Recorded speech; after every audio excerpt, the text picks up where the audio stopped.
Welcome back to the Forest Wild.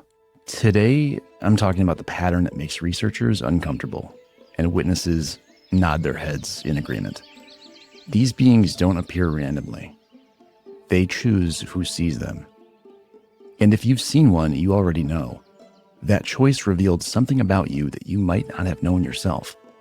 Here's what emerges when you actually analyze the data. The BFRO database contains over 5,000 encounters. And when you filter for witness profiles, who has had these experiences versus who hasn't, the pattern is undeniable. It's not the experienced hunters with 40 years in the woods. It's not the professional trackers who can read signs on the back of a rock. It's not the Bigfoot research teams with thermal imaging and parabolic microphones. It's children who wander slightly off trail, or artists on their first camping trip.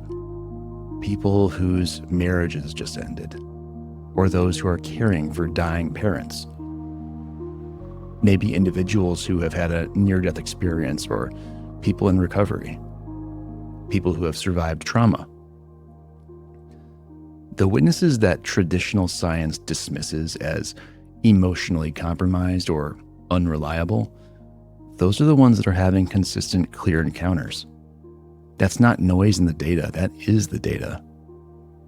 Dr. Jack Lepsaritis documented 76 detailed encounters in the Cascades. Every single witness, without prompting, described the same preliminary sensation, like they were feeling scanned or read before visual contact. Not physically examined, but consciousness examined. Multiple witnesses use identical language. They'll say, it was like something that was looking through my mind. It was evaluating if I was safe. A witness from Montana, a former police officer, told me, I've been sized up by dangerous people before, by animals, by situations that could go bad. This was different. It wasn't assessing if I was a threat. It was assessing if I could handle seeing it without breaking. Let's talk about what physics knows, but doesn't want to apply here.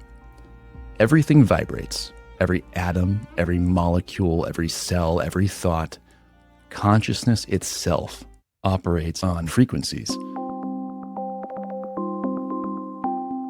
This isn't metaphysical speculation. It's literally measurable. Dr. David Hawkins spent 30 years mapping consciousness frequencies. Fear vibrates around 100 hertz. Anger around 150. Courage, that's 200 hertz. Acceptance, that feeling, that's about 350 hertz. And genuine, authentic, unforced presence, that's about 500 and above. And these are not arbitrary numbers. They're measurable through muscle testing, brain scans, electromagnetic field detection. Now, map encounter reports against witness psychological profiles. The encounters cluster around people operating at specific frequency ranges. Not high or low necessarily, but open, permeable, undefended. You know what frequency most Bigfoot hunters broadcast? Conquest, capture, proof, validation, fame. All probably below 200 hertz. All in ranges that consciousness-based beings would experience as aggressive static. It's like trying to have a conversation with someone who's screaming. The volume isn't the problem, the frequency is. From what I've been told, and from the people I've talked with, you can go into the woods 100 times with all the best gear, all the best equipment. What's going to happen is, it's not till you're ready to accept not seeing them that you might see them.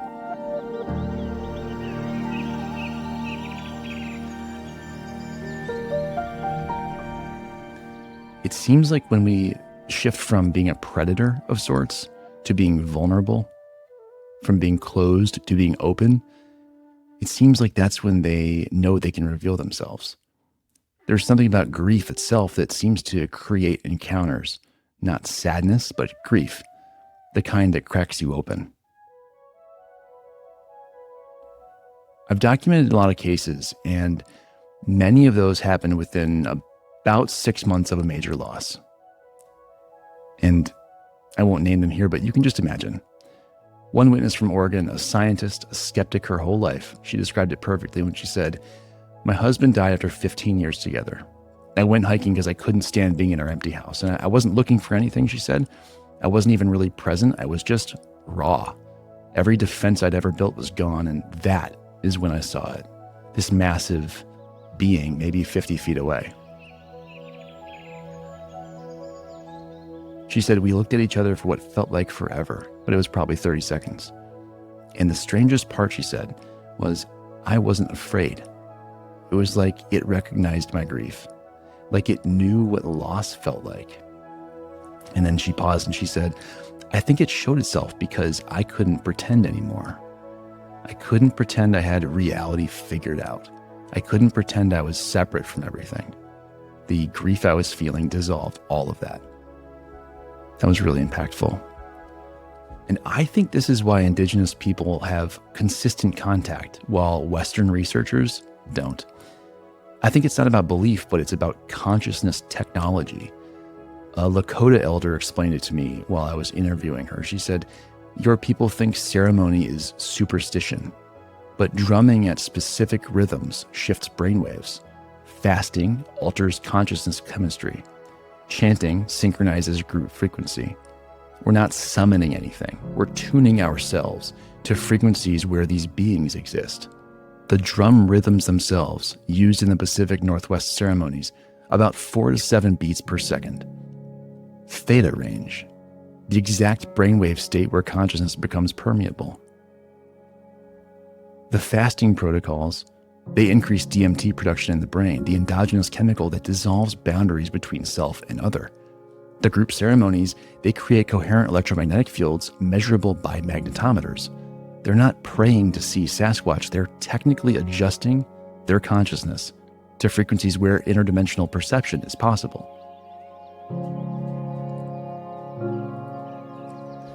But this is what makes me crazy. Western research demands, quote, credible witnesses. And to them, credible means rational, skeptical, grounded in consensus reality, emotionally stable, professionally successful. Those are exactly the consciousness states that create frequency barriers to these experiences. It's like demanding that only people wearing blindfolds verify the existence of color. A PhD biologist spent 12 years trying to document Sasquatch. He had 3 encounters, but he can't publish his experiences because having these encounters makes him, quote, unreliable by the very standards that prevented him from having encounters for over a decade. The system is designed to exclude its own evidence. Let's talk a little bit about what we don't really talk about. What happens afterwards? Every encounter leaves traces, not hair or footprints, but consciousness residue. Witnesses describe remarkably consistent after effects. Enhanced intuition lasting weeks or months, knowing who's calling before the phone rings, sensing emotions from other rooms, small stuff, but undeniable nonetheless. Synchronicities spike dramatically. Thinking of someone and they appear, needing something and then it shows up. The statistical impossibilities that make you question statistics. Dreams start to feel more like memories, not nightmares, but experiences. Often of forests they've never visited, sometimes of the beings themselves, but gentle, teaching dreams. Electromagnetic sensitivity, watches stopping, phones glitching, streetlights flickering when they pass, like their electromagnetic field got amplified. And this one shows up constantly. The decreased fear of death.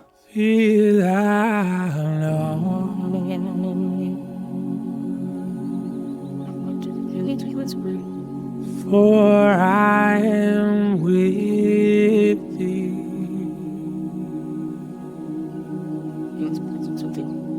Be not dismayed, for I am thy God, I will strengthen thee. Why would seeing a supposedly physical creature reduce existential anxiety? A witness I talked to from British Columbia put it this way: once you see something that's impossible, be that present, that aware, that intentional, you realize consciousness isn't what we think it is. It isn't produced in the brain. It isn't limited to bodies. And if that's true, then death isn't what we think either. Dr. Michael Persinger at Laurentian University studied temporal lobe sensitivity for 30 years. He found that people with naturally active temporal lobes report significantly more anomalous experiences. They're perceiving frequencies that others can't access. Same hardware, different software settings. Dr. Persinger could induce mystical experiences using electromagnetic fields, specific frequencies applied to specific brain regions. People would sense presences, see beings, experience cosmic consciousness. Critics said he was creating hallucinations, but what if he was actually tuning the brain to perceive what's always there?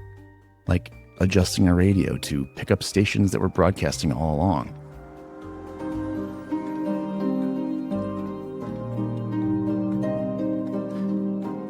I've interviewed a few dozen witnesses now, and you know what phrase appears almost every time? Somebody saying, I was allowed to see it. Not, I found it, I discovered it, I tracked it, but I was allowed.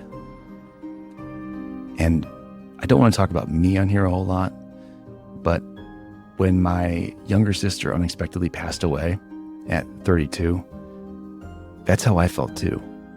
These beings made a very clear arrival in my life. And that's all I'll say about it for now. But it was that grief thing that seems to unite a lot of us. So being allowed isn't the way people describe animal sightings. It's how people describe conscious encounters, like permission, a gift, a revelation. A military veteran with 40 years of hunting experience said to me, I've tracked everything that walks in North American forests. This was different. This let me see it. He said it could have vanished any moment, but it chose to be visible. Why? I don't know. But I was being given something, shown something, trusted with something.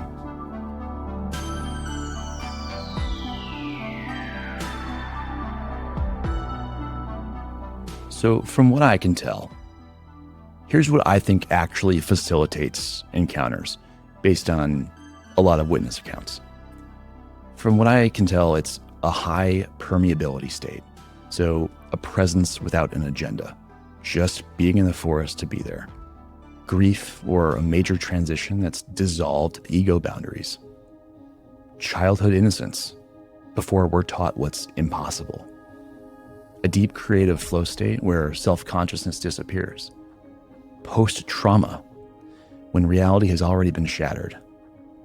Meditation or a ceremony that shifts brainwave patterns. Physical exhaustion that breaks down mental barriers.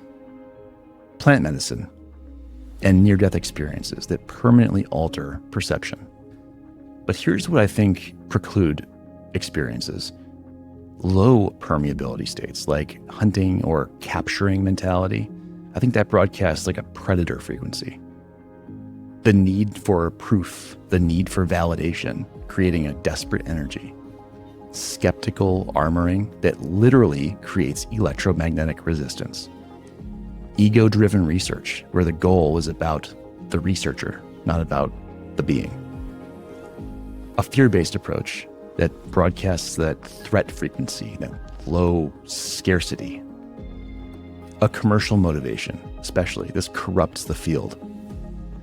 A technological dependence that insulates from direct experience. Or group expeditions where social dynamics take priority over sensitivity, over presence, oneness. I don't think it's about good or bad, evolved or primitive or conscious or unconscious. I think it's about consciousness availability. How open is your frequency to experiences outside of consensus reality? And what this means, if true, is profound. The phenomenon is self-selecting its witnesses. Think about that for a second. These beings aren't randomly bumbling into human contact. They're specifically choosing who sees them based on consciousness compatibility. Only the ones who can handle these consciousness expanding contacts without fragmenting get to experience it. So in a sense, it's not hiding from us. More so, it's filtering us. In another way, maybe it's protecting itself from those who would weaponize it, protecting humans from mass experiences that we're not ready to integrate, protecting individuals from encounters that would shatter their reality matrix too violently. A therapist who works with encounter witnesses just told me, every single one of my clients was at a specific juncture in life when their encounter happened. A threshold moment, she called it. When their old reality was already dissolving. The encounter didn't cause the transformation, it was permitted because transformation was already happening in that experiencer. There's something about this residue idea that's actively suppressed in research literature. Some encounters leave witnesses activated in a sense, like dormant aspects of their consciousness suddenly come online. It's like they start knowing things they shouldn't know or sensing things before they happen. They read situations at levels they couldn't before. And not consistently, not controllably, but enough for them to know something fundamental shifted inside of them. A witness from Colorado said, who previously had no interest in the paranormal whatsoever, said after their encounter, they could tell when people were lying to them. Not guessing or thinking it, but knowing they were being lied to. And another one told me that they would have dreams suddenly about things that would happen 3 days later, like exact conversations, specific events, mundane stuff, but stuff nonetheless. These beings aren't just showing themselves, they're showing witnesses what consciousness is capable of when it's not controlled and constrained by our cultural programming. This is why disclosure isn't happening. It has nothing to do with the beings themselves. It's about what seeing them does to human consciousness. Imagine if tomorrow undeniable proof emerged. Clear video, 4K, multiple angles, government confirmation, the whole shebang. Within 72 hours, millions and millions of people would have their reality matrix shattered. But that's not the real issue. The real issue is the activation that follows. Suddenly, a percentage of the population would start experiencing non-local consciousness, telepathy, precognition, energy perception. Our entire economic system depends on isolated consciousness, on people believing they're separate, on reality being limited to the material. So what happens when millions suddenly know, not believe, but know, that consciousness is non-local, that separation is an illusion, that the material world is just one frequency of many in a larger experience? The system collapses. Not gradually, it collapses overnight. And that, my friends, is why encounters remain individual, personal, unprovable. And that, my friends, is why the phenomenon is filtering humanity's exposure to expanded consciousness. It's giving us just enough to evolve, but not enough to destabilize.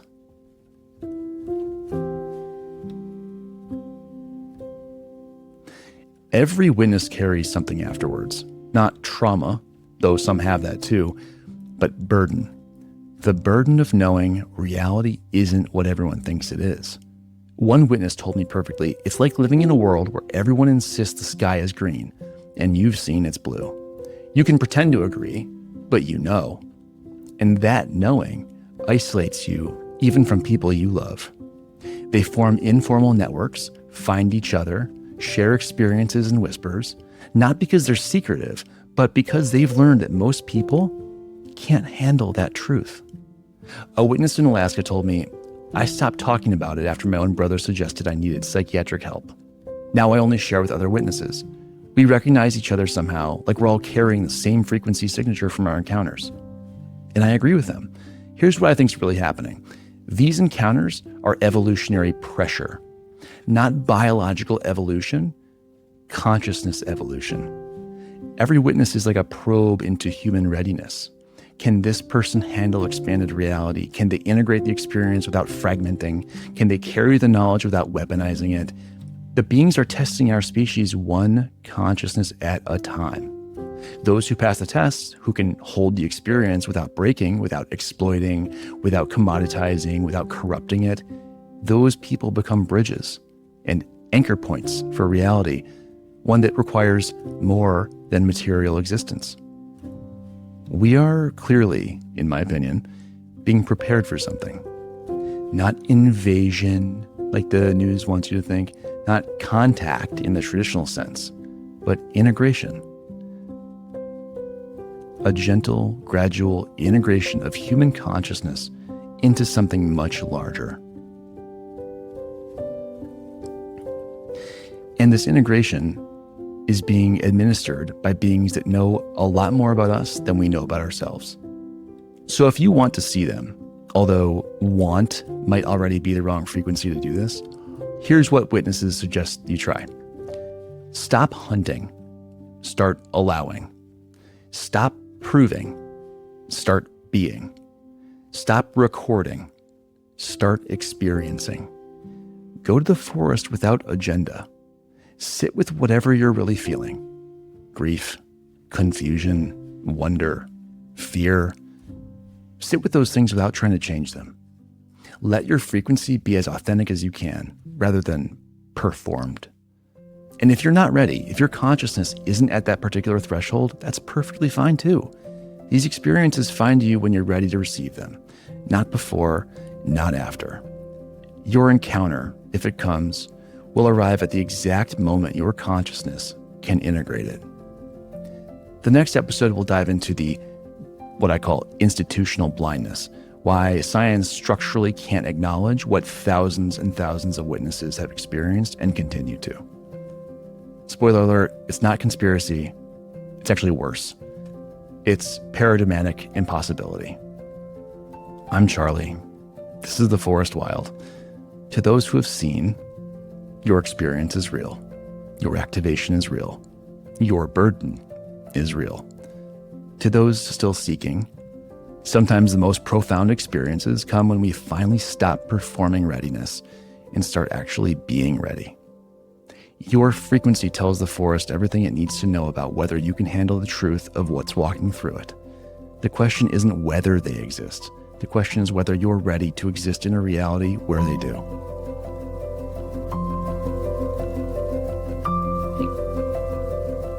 Try softer, or don't try at all. See what finds you when you stop broadcasting static and start broadcasting presence. See you next time.